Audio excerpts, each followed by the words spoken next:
Uma boa noite a todos. Sejamos todos bem-vindos, encarnados e desencarnados, para o encontro dessa noite.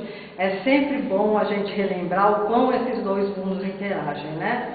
O mundo da matéria com o mundo da espiritualidade maior. Temos a plena certeza que os mesmos motivos que nos trouxeram esta noite, essa casa de oração, também trouxeram os nossos muito estimados, né, queridos companheiros que fizeram a grande viagem antes de nós. Então tenhamos plena certeza de que estamos sendo sempre amparados pela espiritualidade maior, principalmente se nós nos ligarmos, nos sintonizarmos com ela. Eu sempre começo, né, as minhas palestras com essa saudação, né? Falo dessa interação desses dois mundos, né? Do mundo da matéria com o mundo da espiritualidade. E sempre gosto de enfatizar o fato de que os mesmos motivos que nos trazem também os companheiros que desencarnaram. Porque muitas das vezes a gente tem uma visão equivocada de que, o fulano desencarnou, ou fulano morreu, né? Virou santinho, criou um par de asas, progrediu, evoluiu, e não é bem assim. Nós continuamos a ser o que nós éramos aqui, enquanto encarnados. A única coisa, obviamente, que acaba ocorrendo é que, dependendo, cai a ficha, a gente se conscientiza, né, de enganos e equívocos, né, que nós cometemos, e aí sim, nós podemos dizer, né, que realmente arregaçamos as mangas e vamos querer ganhar o tempo perdido. Eu gosto muito também de iniciar, né, esses nossos encontros sempre com alguma história para ilustrar, né, porque é algo que é muito importante, principalmente numa semana como essa, né, independente de sermos católicos ou não, mas cristãos pelo menos nós o somos, né, na origem, na base de tudo. É uma semana, que até, vamos dizer, pelos católicos, ela é denominada de Semana Santa, porque a gente relembra a figura de Jesus, né, o Calvário, né, tudo que ele passou. Então é uma semana que realmente as vibrações do planeta, né, por mais que o planeta esteja conturbado, elas acabam, vamos dizer, as pessoas se tornam mais religiosas ou se ligam mais à espiritualidade maior. Então, para iniciar o encontro, né, como eu disse, nada melhor do que uma história. E geralmente as melhores, né, não desmerecendo outras, mas nada como a gente pegar, como direi, os clássicos, né. Então vamos relembrar a figura do nosso querido, saudoso, né, Francisco Cândido Xavier, que dá nome, né, o mentor dessa casa bendita, né, numa das suas obras chamada A Vida Escreve, pelo espírito de Hilário Silva. Só que o Chico Xavier ele não escreveu sozinho, ele não psicografou sozinho essa obra. Ele teve a ajuda do Valdo Vieira. Quem conhece esse livro, ele é dividido em duas partes. A primeira parte, quem psicografou foi o Valdo Vieira, e a segunda, o Francisco Cândido Xavier. Para essa noite eu escolhi uma história, né, o Chico Xavier falava tanto que o intercâmbio com a espiritualidade maior funcionava meio como com o telefone, né? Que não bastava muito a gente desejar se comunicar com alguém, né? Como eu disse, que partiu antes de nós, né? Que o telefone tocava de lá para cá. Então, vamos dizer, seja o espírito não está preparado, ou dependendo, não está a fim de conversar com a gente, porque como eu enfatizei, ninguém vira santo, ninguém muda da noite para o dia. Então, às vezes, sei lá, né? Aquela pessoa que a gente quer tanto, deseja tanto uma mensagem, às vezes a gente teve alguns, né, vamos dizer, algumas divergências e às vezes ele está meio chateadinho e aí o negócio não funciona. Então, escolhi para essa noite o título da história Por Telefone. E eis que começa com a narrativa do Amadeu, que era soldado, né, servia o exército, porque a gente sabe que tem alguns que só servem e outros que ficam trabalhando, continuam com a vida militar. E o Amadeu, como soldado exemplar, simplesmente num acidente que ocorreu, ele acabou desencarnando, né, acabou Pelo menos ele acha que ele foi antes da hora. E eis que ele era muito ligado a um outro soldado, né? Ele tinha amizade com o Abílio. Vamos pensar naqueles amigos que é unha e carne, né? O cara pensa uma coisa, o outro já, vamos dizer, pensou em telefonar, né? O cara já pega e liga antes. Tinha essa ligação. Mas, no caso aí, o nosso Amadeu, ele não se conformava de ter morrido. Ele quer voltar de qualquer jeito aqui para o plano material, quer voltar aqui para a Terra, ele não está afim de ficar lá. Eis que ele sendo auxiliado lá pelos mentores, pela espiritualidade maior, porque ele, vamos dizer, já é um espírito que já estava preparado, vamos dizer assim, ele já foi amparado, né, não ficou em nenhuma zona de sofrimento. Eis que os mentores dele chegam e falam assim: olha, você tem que dar uma sossegada aí, o Amadeu. Desse jeito aí você não vai progredir, você não vai evoluir, só está atrasando o seu processo de aprendizagem. Quanto mais você ficar teimando que você tem que voltar, não adianta. Então, o melhor conselho que a gente pode dar para você, se você quer ser ajudado, ajude alguém. Eis que vamos vir aqui para a Terra, né? Vamos sair lá do plano espiritual, vamos vir aqui para a Terra, para a casa do Abílio. Eis que o Abílio começa a dizer que ele está sentindo um sono, que ele precisa deitar. Ele já tinha voltado lá do quartel, né? Que ele precisava dar uma descansada. Eis que, para surpresa da mãe dele, vê ele em estado que a gente chamaria sonambúlico, né? Tá dormindo, pegando o telefone e conversando com alguém. Eis que mesmo com a surpresa, ela já tinha pego ele em tal situação várias vezes. Ele tinha, vamos dizer, esse hábito, né, de sair andando, dormindo, de conversar, né, mas essa do telefone ela achou, ela ficou parva. Esse que ela foi lá e deu uma chacoalhada no Abílio para o Abílio acordar. Esse que ele acordou assustado, né, e aí ela pegou e falou assim: que negócio é esse, né, Abílio? Você conversando, você dormindo, conversando no telefone, que negócio é esse, né? Você pirou de vez ou algo assim? Eis que ele pega e fala assim: não, mãe, é que o telefone tocou, não sei o quê, e paz, minha senhora, mas eu estava conversando com o Amadeu. Nossa, aí que ela achou que ele pirou mesmo, né? Estava conversando com o Amadeu está morto, né? Vamos pensar assim, né? Pensando como a maioria das pessoas pensam, né? Fala assim: que isso, você está ainda traumatizado com o que aconteceu, né? Você não se conforma, né? Com o que aconteceu com o Amadeu. Fala assim: não, mãe, eu juro que eu falei com ele. E aí ela pergunta: o que ele queria falar com você, né? Ele chega e fala: olha, simplesmente ele falou que eu me preparasse, porque hoje à noite ia ter uma visita muito especial. Ia vir uma pessoa, uma moça necessitada, pedir ajuda.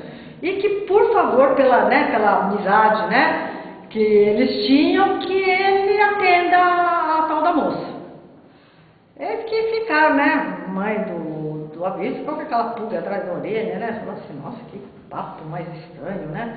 E mesmo ele também ficou meio perplexo, né, acreditando e não acreditando. Eis que foi passando as horas. Lá por volta das 11 horas, meia-noite, eis que alguém bate a porta. A mãe vai lá meio assim, né, receiosa, abrir a porta, né, o pai acaba, né, o pai do Abílio, tudo, né, chega e fala assim: ó, para ela tomar cuidado, tudo bem. Eis que tem uma moça na porta. A moça está maltrapilha, está num estado assim muito debilitado de saúde, né, aparência muito magra, tudo, né. E ela pega e fala para a mãe do Abílio, né? Chega e desesperada fala, né? Que ela não tem para onde ir, que já faz algumas semanas que o pai dela, eles tinham no interior, o pai dela estava trabalhando e a fábrica, uma coisa assim, aconteceu um acidente, explodiu. E o pai morreu. E ela ficou, como direi assim, ao Deus dará, né? Ficou a sorte do próprio destino, né? Como alguns diriam. E que ela estava vagando, né? Estava vagando, sem rumo, que ela pedia ajuda para as pessoas e ninguém ajudava, que simplesmente ainda, né? Como era uma moça nova, tudo, ficavam assediando ela, né, fazendo propostas indecentes, indecorosas para ela, em troca, né, de dinheiro, de comida, né, mas que por algum motivo ela sentiu que ela tinha que bater naquela porta e pedir ajuda. Eis que a Bíblia lembrou, né? Nossa, o Amadeu falou que havia uma moça aqui pedindo ajuda, né?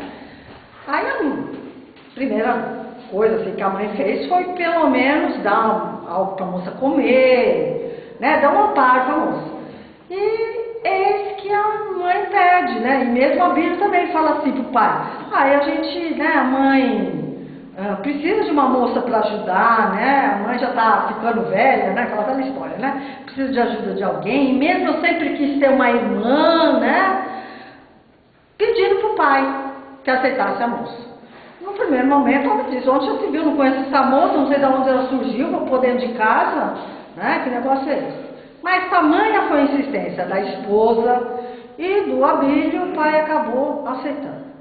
Eis que realmente a moça, né, ficou ali, mas nem como na posição de empregada, realmente foi acolhida como alguém da família, né?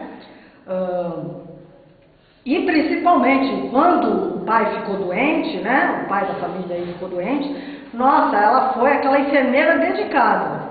Eis que ela conquistou mesmo, vamos dizer, né? Até o pai que estava arredio, que não estava afim, ela conquistou.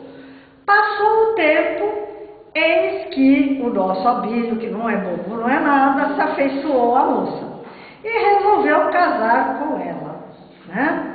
Com a nossa Irene. Eis que eles casam, passa o tempo e nós vamos simplesmente até a maternidade, né? E lá está na sala de espera o nosso Abílio ansioso, né? Como todo pai, né? Que vai ganhar o primeiro filho, né? Junto da mãe e do pai, e ali ansioso, até que eis que surge a enfermeira, né? Para dar aquela grata notícia, né? Que era um menino, né? Que era saudável, aquela coisa toda. E eis que os pais do Abílio perguntam, né, qual vai ser o nome do menino. Eis que ele fala, né, que ele já tinha combinado com a Irene que ia se chamar Amadeu, em homenagem a um amigo dele. E eis que lá do plano espiritual, né, a gente pode dizer assim, que lá os mentores chegam e falam, né, que tudo foi bem sucedido. Como o Amadeu ajudou alguém, ele acabou sendo ajudado. Então vocês vejam, né, que às vezes uma simples narrativa, uma simples história tem para nos contar, para nos ensinar, né? Quantas coisas a gente pode tirar? A gente perceber realmente a sintonia desses dois amigos, né? Do plano material com o plano espiritual. Porque muitas das vezes quando a gente ouve falar, né, da influência dos espíritos da nossa vida, e aí vou até ler, né, tá lá no Livro dos Espíritos, aquele livro que tem resposta para tudo, que tem mais de 150 anos, mas é realmente uma atualidade incrível. Qualquer pergunta que a gente fizer, o livro responde, né? Melhor dizer, um livro não, a espiritualidade não responde.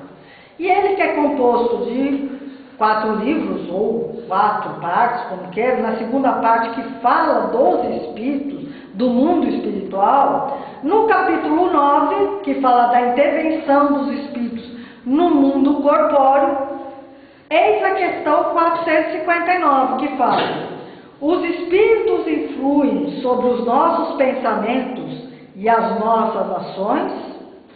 Eis que vem a resposta. Nesse sentido, a sua influência é maior do que supondes, porque muito frequentemente são eles que vos dirigem. Aí a gente pega, né, essa questão e no primeiro momento a gente fica pensando, né, nossa, né, o plano espiritual, os espíritos encarnados, eles influenciam o nosso mundo, né, muito mais do que a gente imagina. Então, a gente pode até relembrar o apóstolo Paulo, né, quando ele fala que a gente está mergulhado num mar de testemunhas. Por isso que a gente tem que prestar atenção no que a gente faz, o modo da gente agir, né? Porque realmente a gente não está sozinho. E na maioria das vezes a gente tem sempre uma predisposição a pensar no lado negativo das coisas. Quando fala nisso, né, que a gente está sob essa influência, vem uma outra dúvida, né? Nossa, então a gente somos simples marionetes da espiritualidade maior ou da espiritualidade inferior, que seja. Nós, né, somos joguetes da mão dos espíritos? Obviamente que não, porque existe uma coisa chamada livre-arbítrio. Até quando se fala realmente dessa questão da influência, a gente sempre pensa, como eu disse, do lado negativo. Então vem até aquela famosa, vamos dizer, questão que assusta muita gente, né? Quando a gente fala aquela palavra que todo mundo teme, que todo mundo tem terror, que é a tal da obsessão, né?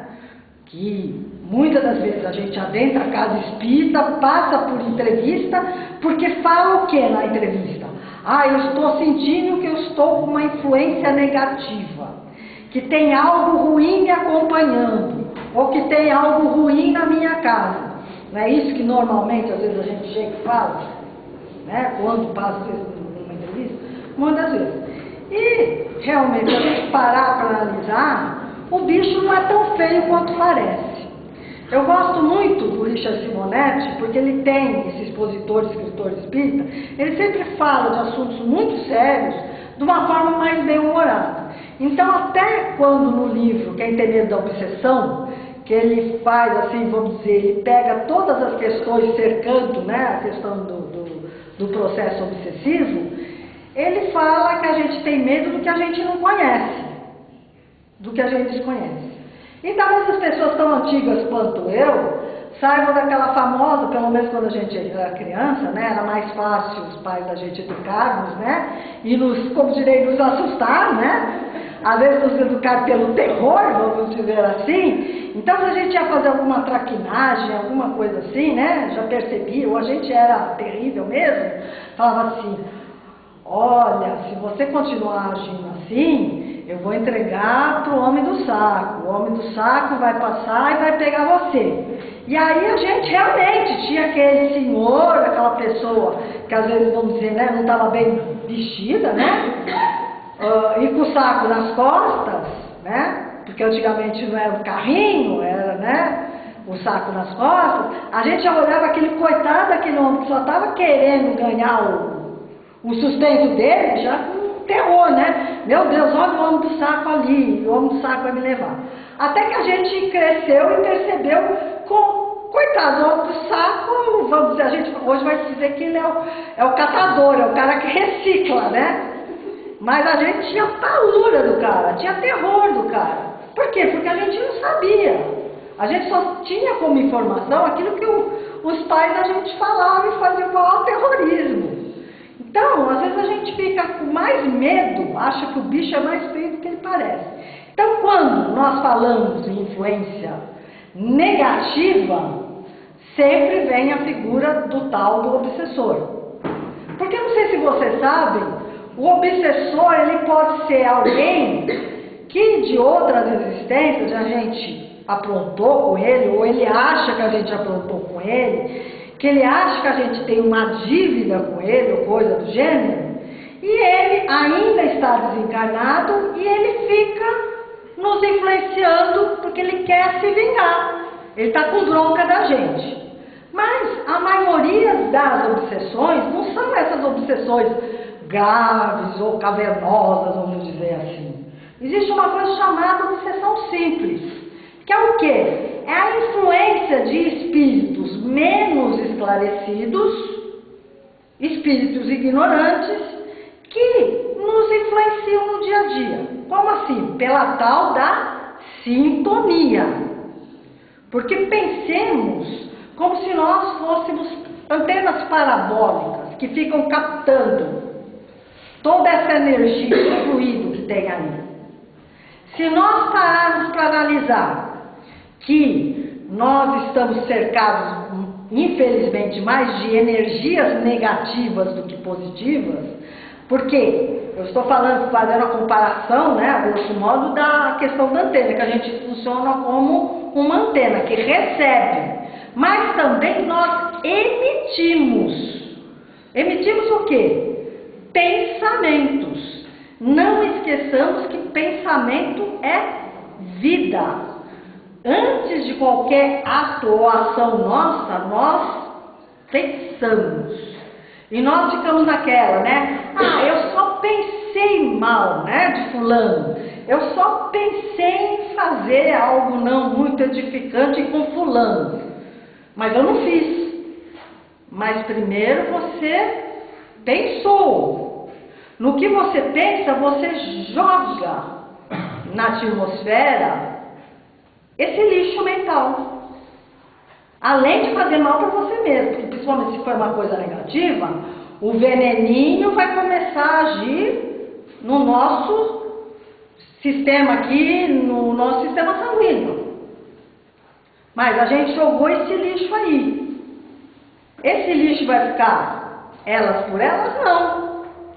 Esses irmãos menos esclarecidos, ou que também estão no mesmo padrão vibratório, da mesma sintonia que nós, vai captar. E nós vamos atrair pelo quê?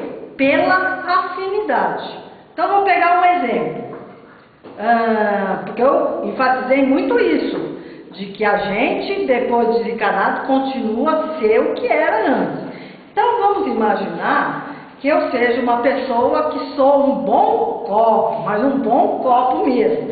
Gostava de beber pra caramba, né? Vamos pensar até alcoólatra, vamos ser bem radicais, alcoólatra. Para quem conhece ou tem convivência com alguém que tem essa doença, é terrível para o cara ficar sem beber, não é verdade? É terrível. Antes, quando ele estava encarnado, ele tinha um corpo. Ele podia ir lá no boteco, no bar, que seja, ou na casa de alguém que também gostava de beber como ele, e eles beberam, concorda? Ele podia saciar a vontade dele. Só que pensem, hoje ele não tem mais corpo para isso. Não adianta, ele não tem dinheiro para ir lá no boteco e pagar. O máximo que ele pode fazer é influenciar pelo pensamento, o barman, o que quer que seja o atendente, a beber com ele, a pegar a bebida por ele. Ou ele ir na casa de alguém que tem a mesma sintonia, o mesmo padrão vibratório que ele. E aí a pessoa vai o quê? Vai ser o copo dele. Por isso que muitas das vezes vocês ouvem assim, que Deus protege os bêbados e as crianças, um negócio assim. Na verdade, quem está protegendo é o desencarnado que precisa beber. E ele não pode perder o copo dele. Vocês estão entendendo o raciocínio? Não estou afirmando aqui que todo mundo que vai lá numa festa toma um copo, gente. Estou falando da forma exagerada. Até se vocês pegarem uma outra obra psicografada pelo Francisco Cândido Xavier, da série do André Luiz, né, aquela série dos 15 livros do André Luiz, uma das últimas é o Sexo e Destino. E lá tem um personagem que, no início, ele só toma um copinho de uísque quando ele chega do serviço. Só que como ele está sintonizado em coisas negativas, ele acaba atraindo a turma que precisa beber, que está desencarnada. Aí até num dos capítulos, a filha que gosta muito dele fala que ele está passando dos limites, que não é mais só ele que está bebendo. Vocês percebem a diferença? Eu falei assim, um caso bem, vamos dizer, mais assim, né, mais forte. Mas, gente, imagine, eu gosto de fazer fofoca. Imagina, eu encarnada. Eu vou desencarnar e vou continuar gostando de fofoca. Tem um bando de gente encarnada que gosta de fofoca. O que eu vou, se eu ainda não me conscientizei que eu tenho que ir lá, né, vamos dizer, para a colônia, tomar jeito na minha vida, em vez de ficar aqui, Porque o que acontece, gente? Tem muitos desses espíritos que eles são muito apegados à matéria. Então eles não estão com desafeto, com bronca de ninguém, gente. Não é nada pessoal. Eles só querem continuar, entre aspas, vivendo. Então eles querem continuar a vida que eles tinham, só que eles não têm corpo. Então eles vão procurar ficar do ladinho, grudadinho em quem está nessa. Então, imagina, eu tô lá, fui na feira, não sei o que, encontrei umas amigas, começamos uma fofocaiada lascada. Quando eu voltar para casa, eu vou acabar levando uns irmãozinhos aí que gostam de fofoca. Vou pegar um outro exemplo. Gente que gosta de futebol. Falo porque eu presenciei o fato. Principalmente, às vezes, quando a pessoa tem um AVC, meio que amplia o campo mediúnico. E essa pessoa, ela adorava, ela já desencarnou, ela adorava futebol. Eis que ela ficou, antes ela não via ninguém desencarnado, mas ela passou a ver. Nossa, e era sagrado, todo domingo que tivesse jogo do Palmeiras, o cara ia pular. Podia estar meio aleijado, o que seja, ele pedia para pôr. Nossa, ele ficava possesso, gente, porque ele falava, quem tinha trazido aquele bando de gente para assistir jogo com ele? Que ficavam passando na frente da televisão, que não respeitavam, que estavam emporcalhando a cozinha, porque ele estava vendo aquele bando de torcedores, penso eu, palmeirenses, desencarnados, que estavam indo lá assistir jogo com eles. Então vocês percebem que a gente não está sozinho, que a gente atrai por sintonia, por padrão vibratório. Só que não precisa ser só, como eu disse, o aspecto negativo. Por isso que eu iniciei o encontro dessa noite com outro aspecto. Que a gente também, pela nossa sintonia, pelo nosso padrão vibratório, a gente atrai coisas boas. Aí eu posso pegar como exemplo. Quantas das vezes a gente faz um caminho todo dia para o nosso serviço? E alguma coisa, né, ou alguém buzina assim, parece lá na nossa cabeça, né, pra gente não ir pela rua X, ir pela rua Y. E aí a gente vai, acaba se convencendo, vai pela Y, não vai mais pela X. E depois fica sabendo que aconteceu um tiroteio, que aconteceu alguma coisa. O que houve aí? Foi um intercâmbio, não com espíritos menos esclarecidos, mas com espíritos superiores, mentores, anjos da guarda, que seja. Porque o que nós devemos ter em mente, gente, eu faço sempre a comparação com o rádio, né? Hoje é tudo teclinha, tudo maravilhoso. Eu sou do tempo que para a gente sintonizar a emissora que a gente queria, a gente ficava até com o dedo ralado. Porque era um botãozinho chatinho que você tinha que ficar, não era apertar, era um botãozinho. Talvez para vocês não sejam tão antigos, nem conheçam rádio desse jeito. Mas era assim, se você queria aquela emissora X, você tinha que ir lá com o dedinho lá e mandar bala. A mesma coisa ocorre conosco. Nós funcionamos meio como um rádio. E não sei se vocês sabem, principalmente a rádio AM, que agora diz que vai ser extinta, era aquela rádio que pegava em qualquer lugar. Principalmente se fosse à noite, de madrugada, você ouvia rádios estrangeiras pelo rádio normal. Não precisa de parabólica, internet, nada disso. Um simples radinho de pilha. Por quê? Onda curta pega em tudo que é lugar.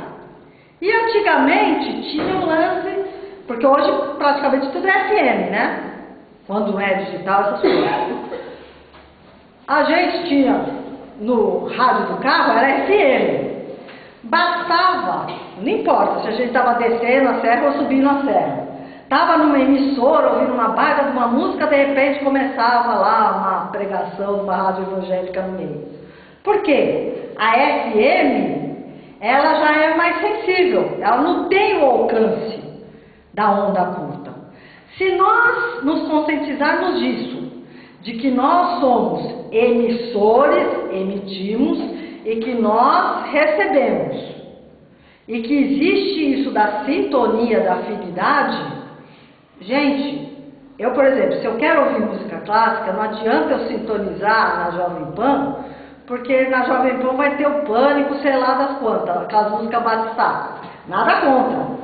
Mas se eu quero ouvir música clássica, eu vou ter que o quê? Pôr o dedinho lá, sintonizar na Cultura FM. Se eu quero notícia, eu tenho que sintonizar onde? Na CBN, que tem notícia, assim por diante. Então nós temos que ter essa consciência, gente, de que é muito mais fácil a gente sintonizar com coisas negativas do que com coisas positivas. O nosso mundo está cheio desse lixo mental aí, dessa vibração negativa. Por isso que até a casa aqui, como outras casas, tem esse hábito de fazer essas vibrações, esses dias dedicados, né, com horário específico, para a gente meio que dar uma limpada nessa atmosfera.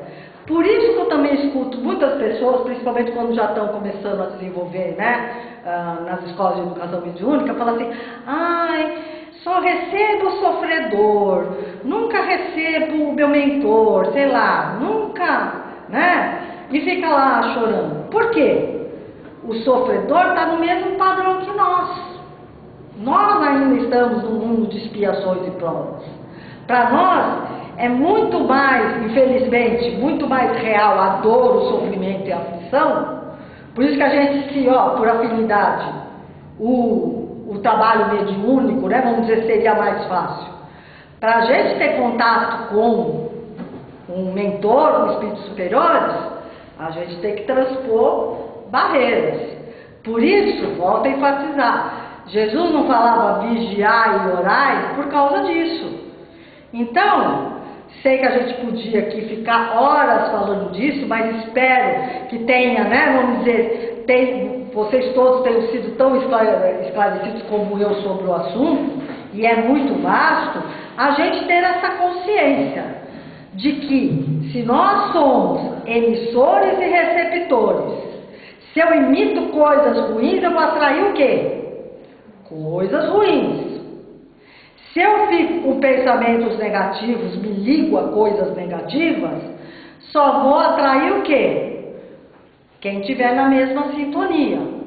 Então, existe aquilo chamado livre-arbítrio.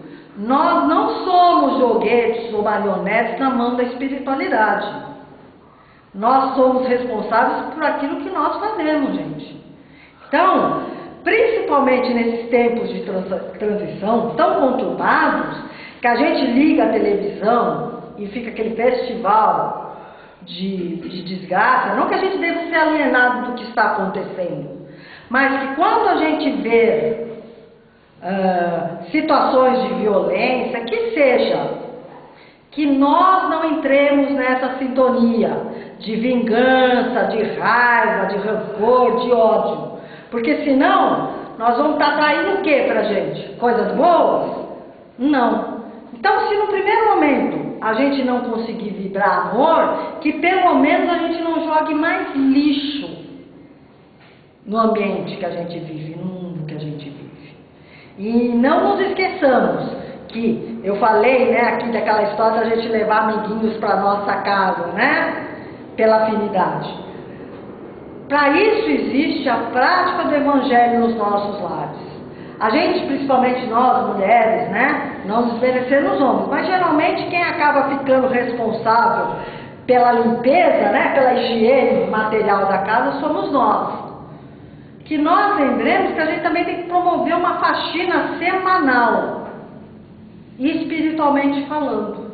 Porque quando esses irmãos, e aí vale, seja para esses que estão, vamos dizer assim, que estão junto da gente, por afinidade, não é nada pessoal, vamos dizer assim, vão ser esclarecidos num dia como esse, numa noite como essa. Porque geralmente a gente acaba fazendo à noite, né? Que é matar a família reunida, a gente está mais sossegado, né? Mais tranquilo, que seja, mas aí fica a critério de cada um. Que ao mesmo tempo que a gente esclarece esses irmãos, a gente também, se tem aqueles outros desafetos que a gente pisou na bola com eles vão ver que a gente não é mais aquela pessoa que aprontou com eles. E aí vai falar assim: nossa, a Lina não é tão ruim como ela já foi no passado. Então, que nós realmente tenhamos em mãos, né? Nós temos as ferramentas para termos uma qualidade de vida melhor. E temos essa sintonia com a espiritualidade maior, para nos dar força, fé, coragem, perseverança nesses dias tão conturbados que o planeta está vivendo. Então, grata pela oportunidade bendita de ter compartilhado com vocês. E principalmente que nós tenhamos em mente isso, de que é vibrando amor, misericórdia. Justiça sim, mas justiça aliada à misericórdia, não vingança. Nós vamos ter um mundo de paz, tranquilidade, um mundo mais espiritualizado que nós merecemos. Muito grata pela oportunidade bendita de ter estado aqui com vocês.